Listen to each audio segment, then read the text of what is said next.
Devin Daquan Bennett, better known by his stage name King Von, was only at the top for a few years. He made his debut in 2018 and died in November 2020 at the age of 26. King Von was active in Chicago gangs for the majority of his life. He was not an angel, as everyone knew, but a 2023 documentary called King Von, rap's first serial killer, painted him in a much more negative light, claiming that he was a gang member who approved of at least 10 killings. Rap's first serial murderer.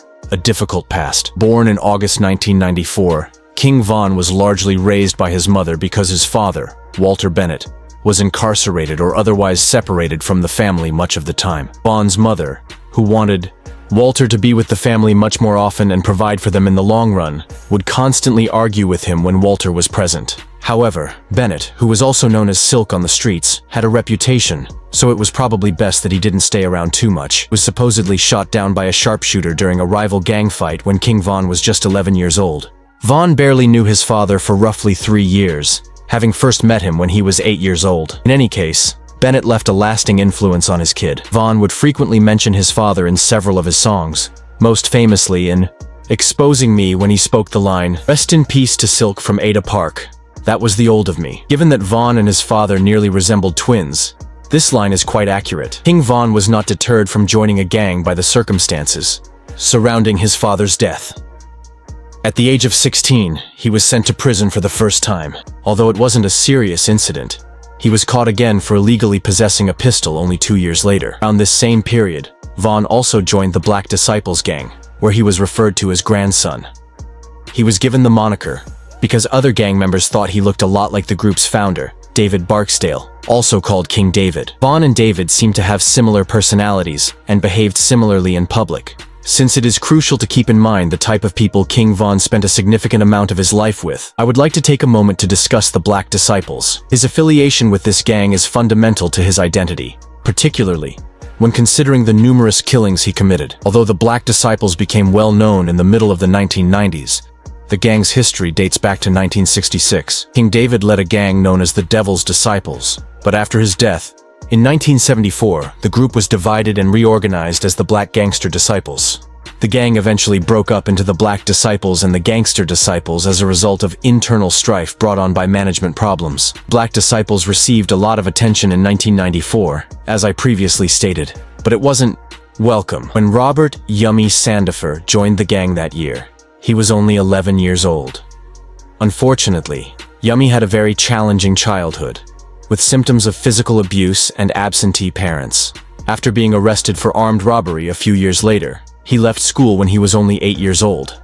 According to his psychological evaluation, he was just a youngster in dire need of assistance. Robert is a child growing up without any encouragement and support, the report stated. Almost every part of his inner self has been impacted by his sense of failure. The child fled his grandmother's home, where he had been staying, shortly after. We know he was detained a couple more times, but we don't know where he lived for the next few months. Robert became a member of the Black Disciples the following year. He was tasked with eliminating members of a rival gang with a gun, but he made a mistake. Before escaping the scene, Robert recklessly fired fire, killing 14-year-old Shaven Dean. Robert's error did not sit well with the gang. Craig and Derek Hardaway, both teenagers and Black Disciples members, pulled Robert up. Robert was taken to a railroad underpass, where he was killed. It's likely that the gang approved the hit to divert attention from Robert and the Disciples, but it had the opposite effect. First, Robert's actions put the Black Disciples in the news. After the young boy's body was discovered, they were in the news again. After his passing, Robert became a representation of the shortcomings of the juvenile justice system and the pervasive gang issues in America's inner cities. Approximately 400 people showed up for his funeral, as innumerable people came to bid farewell to a little child who had been let down by both his surroundings and society structures on numerous occasions. Let's return to King Von now. He was charged with 2 charges of attempted murder and 1 count of first-degree murder in 2014, when he was 19 years old, for the death of Malcolm Stuckey. In the end, King Von was found not guilty of any crimes. He then made the decision to work with Lil Durk, who had been establishing himself for a few years by this time and had been acquainted with Von for some time, in order to concentrate on developing a music career. Career and death. Lil Durk signed Von to his Only the Family record label, allowing him to concentrate on his musical career. Crazy story. which King Von released in December 2018, became a hit song and helped establish his reputation. After discussing his past, it may seem counterintuitive to jump straight to his work and death, but bear with me for a while. The problem is that King Von was involved in a lot of dubious activities almost all the time, and it will be simpler to monitor his activities if you knew where he was working at the time of his personal troubles. Von released a mixtape with 15 tracks in September 2019 after dropping a few tracks with Lil Durk in the months that followed. Vol, the grandson. One debuted at number 27 on the hip-hop albums chart and 75th on the Billboard Top 200. Over the course of the following year or two, Von produced some quite intriguing work, up to October 2020, which proved to be a significant month for the rapper. He released I Am What I Am on October 9th as a lead-up to his first studio album, Welcome to OBlock, which had 16 tracks and was generally highly received. OBlock plays a crucial role in King Von's whole narrative, and, in many respects, embodies all the problems that arise as a result of gang-related violence and their connection to rappers. Remember this, because I will return to it shortly. King Von was shot down outside a hookah lounge in Atlanta, Georgia in the first week of November. The only record he was able to release while still alive was Welcome to OBlock. A simple fight with Quando Rondo's team swiftly escalated into a fatal one, and died later that day after being shot several times. Timothy Leaks, 22, was being treated for a gunshot wound when he was arrested by the police for the murder. Leaks, better known by his stage name Lil Tim, was a well-known Quando Rondo associate. King Von's first posthumous album, What It Means to Be King, was released by his management team around 4 months after his death and reached the number 2 position on the Billboard Top 200. Rondo says he didn't believe there were any problems between the two crews, despite the fact that King Von wasn't the most likable person on the street. Rondo was acting in self-defense, according to a few stories that emerged from the altercation. One witness claimed that King Von was the aggressor during the entire event, allegedly punching Rondo, who was asleep in his car when Von and his entourage arrived up. Many stories circulated at the time, including that Von had problems with Rondo's coach, NBA Youngboy, and that Rondo had a falling out with Lil Durk. However, as I just noted, Rondo claimed to be unaware of these purported issues with Lil Durk. He stated in an interview, "I want to mention his name, you know who I'm talking about, the guy that was on my album. I had a relationship with Big Bro. Far as I could tell, it was all love between us. Even wild accusations that Rondo grabbed Von's chain the night he passed away." Rapper quickly responded to it, stating, "Chain man." However, the timing of this interview was crucial, because it was published approximately a week after Rondo appeared to disparage Von in a virtual performance. When it comes to jewelry, man, only people with bad intentions who clout chase and stuff, looking to take a chain, caught without that pole, and now he's going out on his grave, he remarked throughout the performance. King Von's death. Rondo wasn't the only man who had a lot to say about him. Comedian, influencer, and businessman Charleston White didn't mince words while discussing the artist. He stated in an interview, Von was suspected of killing a black girl and was known to be a killer who killed black people. Did he celebrate? You have famous people who snap photos in front of his mural about the relatives of his victim? Why don't any of you ever represent them? File contains murder cases that he oversaw. The witnesses turn up dead, so he is freed. Idol? A devil. That idol. A demon who claimed to be one. I'm not a demon writer. When did black people begin writing demons?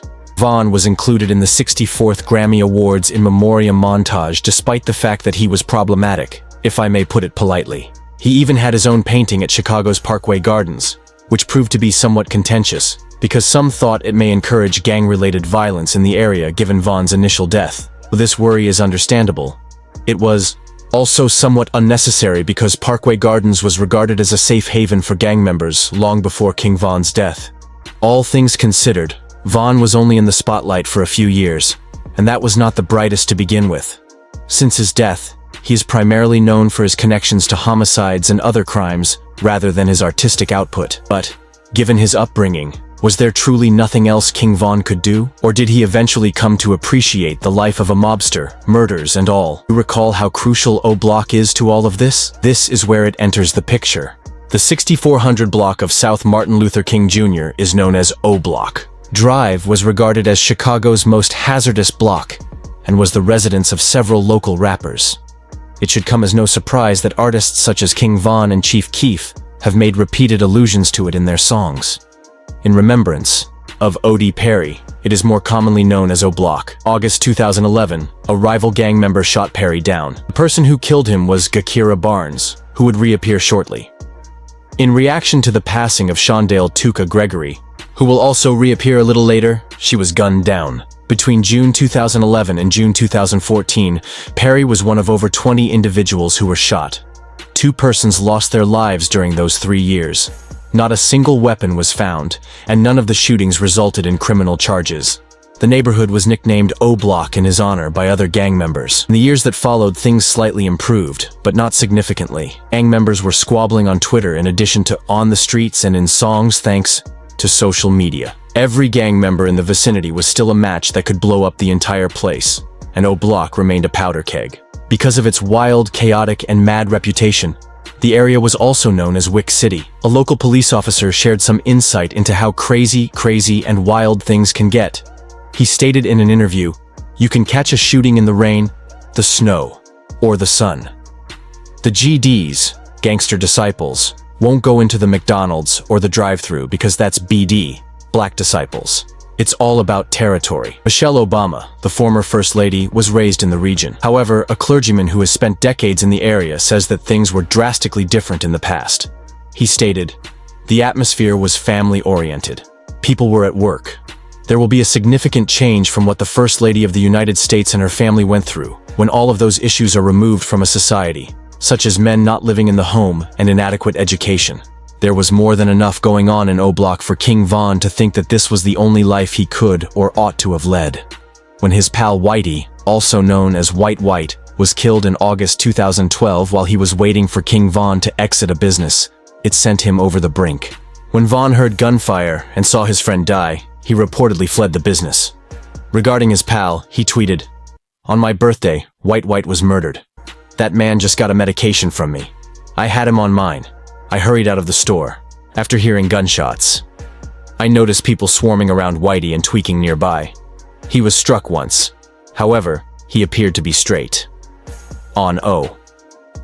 However, guy." King Von continued by claiming that Whitey had turned into a monster after his death. Von started killing because of gang conflicts, but he continued because he learned to enjoy it, according to one of the major claims in King Von, rap's first serial killer. Although there isn't much evidence to back up that assertion, it's possible that Whitey's passing was the final straw that caused Von to reconsider his perspective on murder. Murderer King Von, all right. So I have just discussed King Von's direct role in the murder of Malcolm Stuckey thus far. The shooting occurred in 2014, and it wasn't until 2017 that the matter was finally settled, since none of the witnesses came forward to testify. Von got off easy. He was therefore acquitted. Von received a clean chip, even though it seemed a little strange since none of the witnesses showed up. King Von should have been apprehended and imprisoned for a long time. But this would not be the only occasion that he would evade justice. Chiraq Barnes, who was only 17 years old when the shooting occurred in April 2014, was murdered by King Von, according to papers released by the Chicago police in July 2021. According to the document, the victims were approached by an unidentified M1 dressed in blue trousers and a gray hoodie. Then the unidentified criminal pulled out a firearm and started shooting at the victim, hitting all 3. After that, the unidentified criminal was seen making his getaway by getting into an unidentified car. The article continued by saying that King Von had been recognized as the shooter. Nor was this a senseless murder. Von should have been imprisoned for a long period, because Barnes had been a member of the gangster disciples at the time. Fortunately for him, however, he was not prosecuted due to insufficient evidence and reported discrepancies in the accounts of the witnesses. Barnes had quite the notoriety, because she was accused of killing Odie Perry and being involved in the killings of at least 9 other persons. Barnes apparently provided Von with her real-time location on Twitter, which allowed Von to locate her. Then it was simply a question of getting down there and doing what Von thought was required. According to reports, Von and Barnes have a slightly closer relationship. In January 2011, Shondale Tuka Gregory was shot and killed while waiting at a bus stop in Chicago at the age of 15. Tuka belonged to the gangster disciples, and the black disciples killed him in retaliation for the death of one of their members. Chiraq Barnes was also a close friend of his. Following his passing, Tuka's name was used as part of a catchphrase that started with the phrase, "Tuka got smoked." It subsequently changed to "smoking Tuka," which now just means smoking some extremely potent cannabis. He is possibly one of the most despised individuals in rap history, and Chief Keef was the first to do it. Since Keef is a black disciple, it is clear that he still loves Tuka. It makes sense when you consider that there has been a great deal of animosity between the two groups. In his song 300, he most famously made fun of Tuka by rapping, "Catch Tuka, I'm going for about 300. This was only one of many insults Keef has directed at Tuka since his passing, but he hasn't been the only one. In his song, How I Rock, King Von also made sure to make fun of Tuka by rapping, "Drop some, everyone holler, Von dropped something, but I can't cause all the ops dead, smoking on this Tuka pack and it's loud as fuck. Why? Cartoon getting off the bus, I know Tuka mad as hell. He probably tired of us. But when I die, find Tuka and I'm gonna beat him up." Given the animosity between the two men's gangs, most people weren't overly astonished to see King Von treat Tuka in such a disrespectful manner, though some were. It doesn't seem reasonable at first that Keef and Von would dislike Tuka so much. Although they belong to different gangs, they have been at odds for a long time. So why is Tuka in particular receiving so much hate? Well, according to some wild claims, the 15-year-old Gangster Disciples member was murdered by Chief Keef and King Von. If this is accurate, King Von would have been just 17 years old at the time. However, the St. Lawrence gang also changed their name and now goes by Tukaville, so it hasn't all been awful for Tuka's reputation. It's amazing that it was only a slap on the wrist. It is almost absurd to consider that he reportedly got away with 10 killings. However, this video, body count, is the only reason we're even discussing any of this. We all already know that King Von was accountable for the deaths of Model McCambry, Gakira Barnes, Malcolm Stuckey, and maybe Shondale Tuka Gregory. That figure increased to 10 fatalities after Trap Lore Ross posted this footage to YouTube. The video was controversial to say the least, with some criticizing Ross for his research flaws, and others criticizing him for drawing comparisons between Von and convicted serial killer Jeffrey Dahmer. On a technicality, Von was never found guilty of any of these killings. Therefore, it seems inaccurate to refer to him as a serial killer. In any case, his hands are filthy. Dirty Rel died less than a day before Von's friend, and he was implicated in her murder. This gives Whitey's death a whole different perspective because King Von's activities directly caused his death, rather than him being the victim of sporadic gang violence. There have been other murders connected to Von's acquaintances. King Von and two of his cronies stopped Lil Mark at a bus stop in March 2014. After attempting to flee, he was shot 8 times, 2 of which struck his skull and instantly killed him.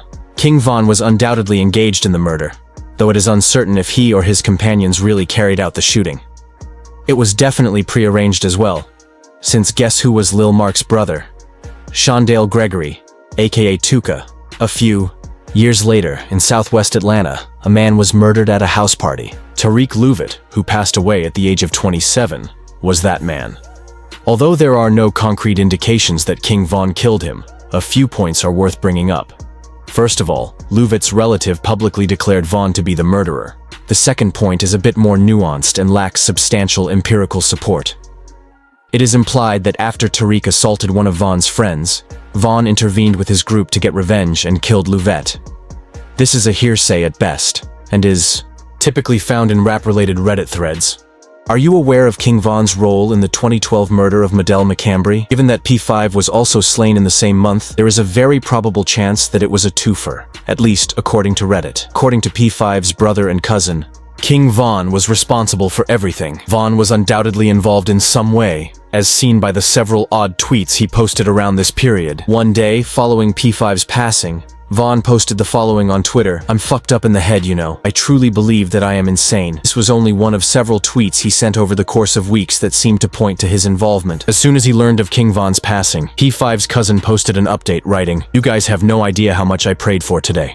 Nothing will establish Von's involvement, or the veracity of these charges." King Von was also accountable for the killings of Man, June 2018, Lil James, December 2012, and King Doc, April 2012. According to Trap Lore Ross's video. Best, Though, they're a stretch because any genuine connections are dubious. It is difficult to determine the veracity of these allegations. On may therefore be connected to more homicides than anticipated between Tuka and the 10 identities mentioned in Ross's video. There might be even more that we are unaware of yet if, and this is a big if, that is the case. More time passes, the dirtier everything about Vaughn becomes. According to a January 2023 story, he had released a $100,000 hit on the August 2020 death of Chicago rapper FBG Duck. According to an FBI report, a witness claimed that Vaughn initially offered $50,000 for the hit, before raising the price to $100,000. Furthermore, according to the same documents, the firearm that was used to kill Duck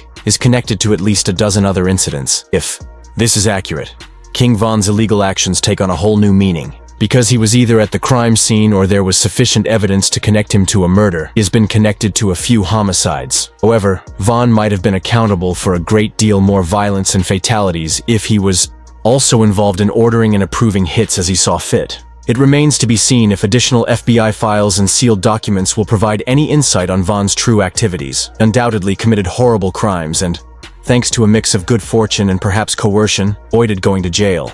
However, every aspect of his journey continues to serve as a metaphor for a much more significant issue. Gang violence and its incredibly strong connections to the rap industry was nothing outside of Vaughn's gang in his world. And in the end, it was also his downfall, despite his talent. After being deplatformed and re-uploaded with adjustments, the Ross YouTube video may still be controversial and had drawn a lot of criticism. However, it did one thing for sure. King Von was perceived by the average listener as just another rapper who lost his life due to gang-related violence. However, this film revealed all of the artist's personal problems and only touched the surface, the guy behind the work. Yes, it has a lot of problems, better or worse. It did, however, draw attention to an indisputable aspect of Von's legacy. Ultimately, however, he killed individuals and led a life that greatly contributed to his premature demise. That concludes our video. Try one of these as well if you liked it. See you at the following one. Calm.